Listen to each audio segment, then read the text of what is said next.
Good morning everyone, আমি সৌমি আর আমার চ্যানেলের আরও একটি নতুন ব্লগে আপনাদের সবাইকে স্বাগত।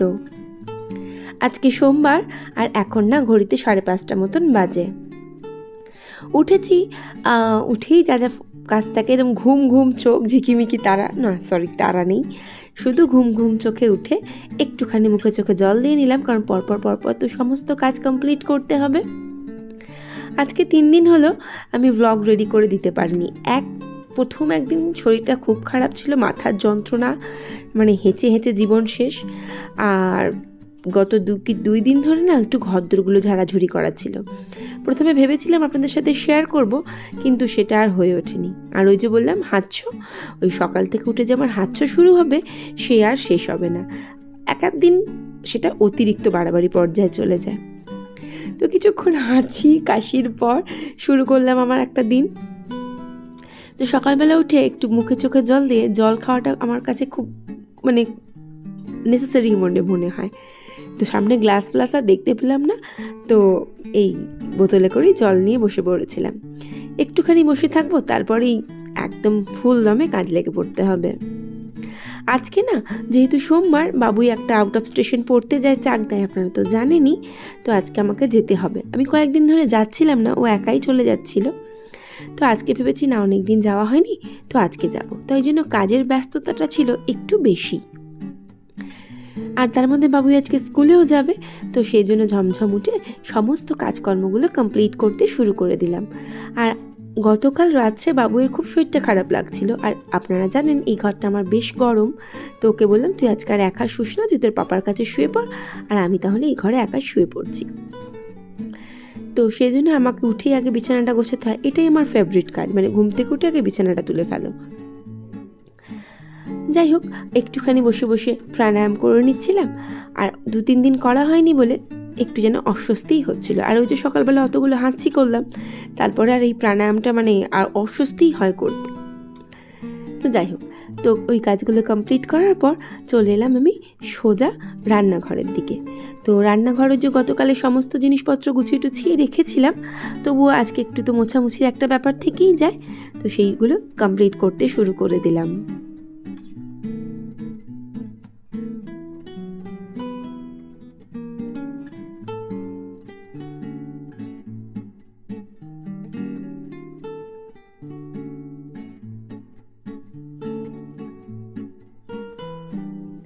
তো রান্নাঘর কাউন্টার টপ সমস্ত কিছু, মানে রান্নাঘর গ্যাস ওভেন কাউন্টার টপ সব কিছু পরিষ্কার পরিচ্ছন্ন করার পর একটু ঝাঁট দিয়ে নেবো, মুছে নেব। আর আজকে না মানে পাপোশগুলো ভিজিয়েছি, সেই পাপোশগুলোকেও কাচতে হবে। মানে পাপোশগুলো 2-1 দিন আগে কেচে দিলে ভালো হতো। তারপর একটুখানি অ্যাকচুয়ালি ওই বৃষ্টি চক্করে না একটু ওয়েট করছিলাম। আর পুজোটাও কাছাকাছি এসে গেলে ভালোই হলো, তাহলে একদম সময়তেই বেশি ভালো করে পরিষ্কার থাকবে। আর এদিকে বাবুইও রেডি হয়ে বেরিয়ে গেল। বাবুই বেরিয়ে যাবার বেশ কিছুক্ষণ পর ওই যে কাচাকুচি ছিল অনেকটা বেশি, তারপরে আমি সোজা চলে এলাম আয়নার কাছে, একটু ফ্রেশ হয়ে নিই। মানে ফ্রেশ তো হয়েই গেছি, স্নান যেহেতু কমপ্লিট, তো ডেফিনেটলি ফ্রেশ। তো একটুখানি ময়শ্চারাইজার ইউজ করে নিলাম, আর একটু সানস্ক্রিন, আর ঠোঁটের জন্য একটুখানি ভেসলিন। এতটা গরম, তাও ভেসলিন লাগাতে আমি ভুলি না। মানে আজকে দেখছি গরমটা আবার একটু বেশিই পড়েছে। শুনছিলাম মহালয়ার দিন না কি বৃষ্টি হবে। কাল বাদ পরশু মহালয়া, আর কদিন পরেই মেয়েটা আমার ঘরে চলে আসবে। অনেক দিন পর বাপের বাড়ি আসবে। মেয়ে বলি বা মা বলি, যাই বলি না কেন, আমি একটু মেয়ে বলতেই পছন্দ করি। যাই হোক, তো চলে এলাম ছাদে স্নান টান করে, আর একটু ফ্রেশ হয়ে নিই। আর ওই যে বলেছিলাম না পাপোশগুলো কেচেছি, সেগুলো সব একটু মেলে দিচ্ছিলাম।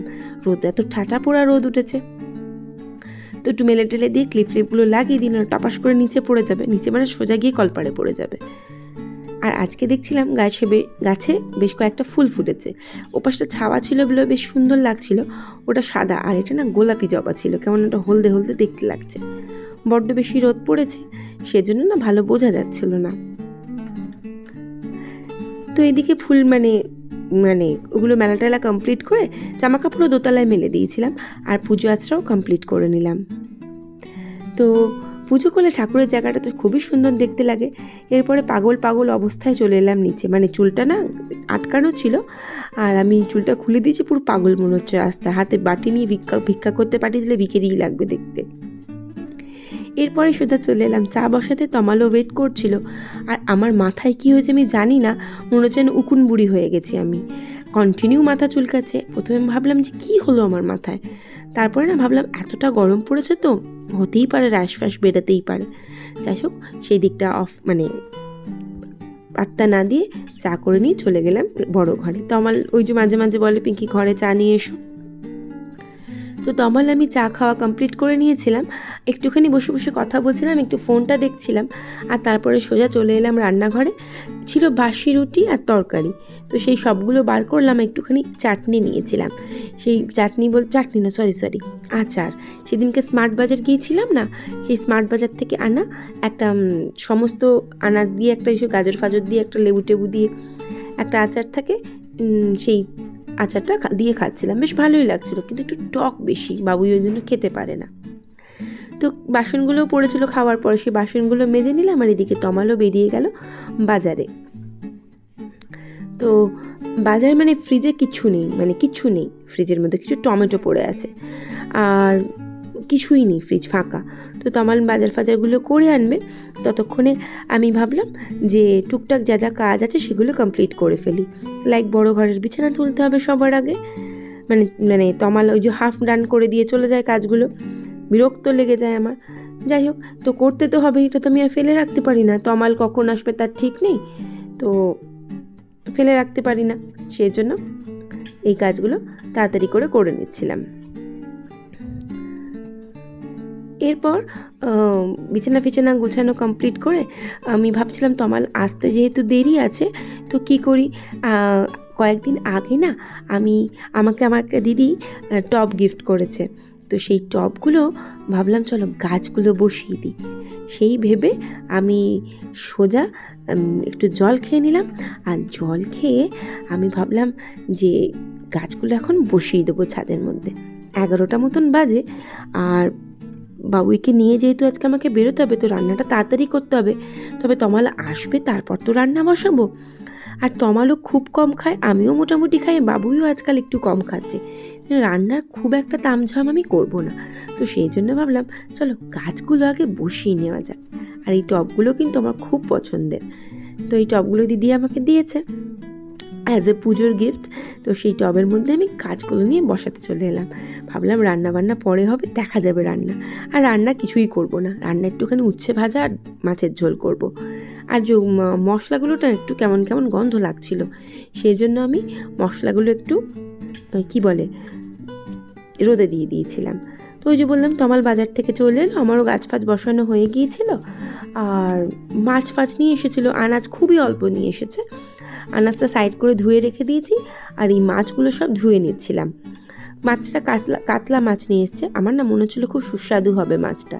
আর ওই যে বললাম তেমন কিছু রান্না করব না, উচ্ছে ভাজবো, তো সেই জন্য বসে পড়লাম আনাজগুলো কাটতে।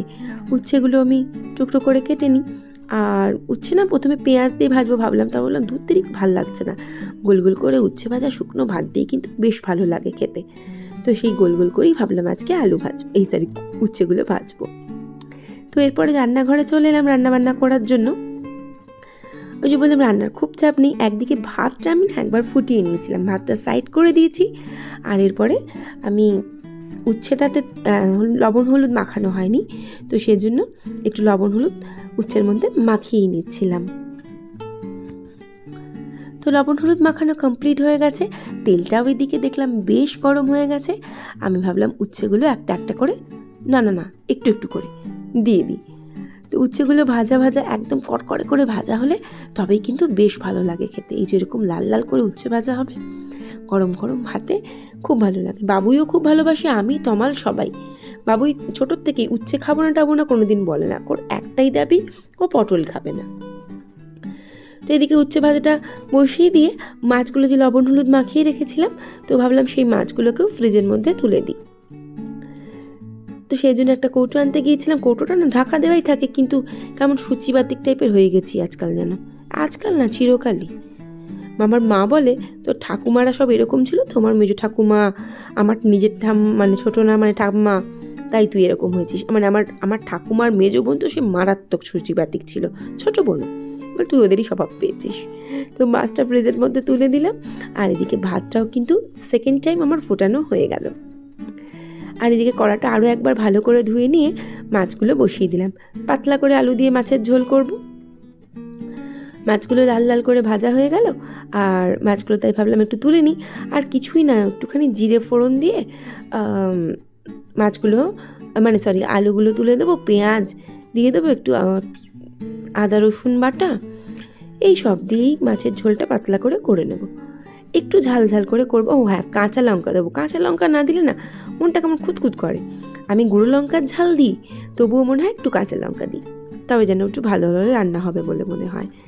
তো এরপরে মাছে একটুখানি লঙ্কা গুঁড়ো আর একটুখানি হলুদ গুঁড়ো দিয়ে ভালো করে কষিয়ে আমি জল ঢেলে দেবো। দিয়ে ভালো করে কষানো হয়ে গেলে মানে জল ঢেলে চাপা দিয়ে দিলাম। আর ভাবলাম যে একটুখানি বাবুয়ের বুক শেলফটা না আগোছালো হয়ে আছে, তো এই বুক শেলফটা একটু গুছিয়ে দেবো ভাবলাম। তো বাবুয়ের এই যে লম্বা লম্বা মানে মোটা মোটা বইগুলো ফিজিক্স কেমিস্ট্রির, এই বইগুলো সোজা করে আমিই রাখতে বলেছিলাম। তারপর ভাবলাম এত ভারী ভারী বই তো একটু অসুবিধা হয়ে যাবে, নষ্ট হয়ে যাবে তাড়াতাড়ি, সেই জন্য আমি আবার কাজ ছুঁয়ে দিলাম বইটাকে। দিয়ে কী জানি পছন্দ হবে কিনা, আবার পছন্দ হয় না যে ব্যাপারটা তা না, আমি যেমন করে গোছাতে বলি ও তেমন করেই গোছায়, মানে আমার সাজেশন নিয়েই গোছায়, তবু এসে কিছু বলতেই পারে। তো বুকশেলফটা ভালো করে গুছিয়ে দিলাম। আর 2-1 দিন আগেই ঝেড়েছি, তাও আর একবার হালকা ধুলো পড়ে গেছে, তো আরও একবার ঝেড়ে দিলাম। অ্যাকচুয়ালি রোজ না ঝাড়লেই তো সমস্যাটা বেশি হয়ে যায় না। তো ভালো করে ঝেড়ে ঝুড়ে দিয়ে ডাস্টারটা আমি একটুখানি ভাবলাম রোদের মধ্যে মেলে দিই, কেমন যেন স্যাঁতস্যাঁত করছিলো। কালকেই কেচেছি, তাও যেন ওই জন্য মনে হয় স্যাঁতস্যাঁতটা করছিল। তো ওটা আমি মেলে দিচ্ছিলাম। এদিকে আলুটাও কিন্তু সিদ্ধ হয়ে গিয়েছিল, তো মাছগুলো একটা একটা করে সব তুলে দিলাম। ও হ্যাঁ, এই ফাঁকে আমি ভাতের হাঁড়িটাও উপর দিয়ে দিয়েছিলাম। তো রান্না বান্না কিন্তু মোটামুটি আমার কমপ্লিট হয়ে গেছে। তো সকাল 5:30টায় ঘুম থেকে উঠেছিলাম, আর এখন মানে রান্নাটা যখন আমার কমপ্লিট হলো তখন এই 12টা মতন বাজে। তো টোটাল কাজ কমপ্লিট করে নিয়েছি আর রেডিও হয়ে গেছি, যেহেতু বাবুইকে নিয়ে আমাকে আউট অফ স্টেশন বেরোতে হবে, পড়তে নিয়ে যেতে হবে ওকে। আর বাবুইও ঢুকে গেল, আপনারা দেখতেই পেলেন স্কুল থেকে। আর আমিও ওর ভাতটা বেড়ে দিলাম আর নিজেও খেতে বসে গিয়েছিলাম। বাবুই খাচ্ছিল আর আমার খাওয়া দাওয়া টোটাল কমপ্লিট হয়ে গিয়েছিল। তো বেরিয়ে পড়লাম। আজে রানাঘাট স্টেশনে এসকালেটরটা হয়েছে প্রায় বহুদিন, তবে আজ পর্যন্ত ওটাকে আমি চলমান অবস্থায় দেখিনি, রোজ সিঁড়ি ভেঙেই নেমে পড়ি। তো আজকে দেখলাম এসকালেটরটা চলছে। তো রানাঘাট স্টেশনে ট্রেন এসে গেল, আমি উঠেও পড়লাম। আর ট্রেনটা ভারী সুন্দর দেখতে ছিল, আর বাইরের পরিবেশটাও যেহেতু শরৎকাল, বেশ ঝলমলে রোদ ছিল, আর বেশ ভালোই লাগছিল চতুর্দিকটা দেখতে। আর এই বদমাইশটার ধারে দাঁড়াবার এক অদ্ভুত বায়না রোজ করতে থাকে। তো বাবুইকে নিয়ে আমি চলে এসেছিলাম পড়তে। আর ব্লগটা তাহলে আজকে আমি এখানেই শেষ করলাম, কাজকর্ম সব কমপ্লিট যেহেতু। ভালো লাগলে প্লিজ পাশে থেকে যাবেন ভিডিওটা দেখার জন্য। Thank you so much.